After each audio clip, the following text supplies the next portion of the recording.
এখন সবচেয়ে বেশি যেটা প্রয়োজন, সেই প্রয়োজন হচ্ছে আমাদেরকে কিন্তু একটা সাইবার ওয়ার করতে হবে।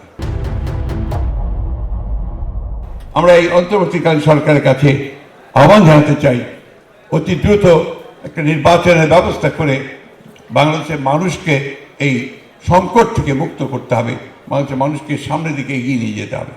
একটা কথা আমাদের মনে রাখতে হবে, ছাত্রদল হচ্ছে আমাদের ভ্যানগার্ড, আমাদের সামনের যে যোদ্ধা তাদেরকে এখন নলেজ বেস পলিটিক্স করতে হবে, জ্ঞানভিত্তিক রাজনীতি করতে হবে।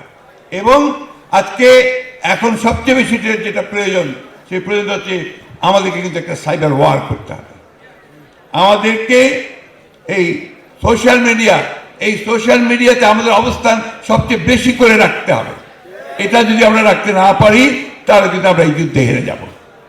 আমি তাই আপনাদের তোমাদের অনুরোধ করব তোমরা এই সোশ্যাল মিডিয়াতে তোমাদের অ্যাক্টিভিটিস অনেক বেশি বাড়াও, এবং যে সমস্ত মিথ্যা প্রচারণ হচ্ছে বিএনপির বিরুদ্ধে, সেই মিথ্যা প্রচারণকে তোমরা সেটাকে বন্ধ করতে পারবে।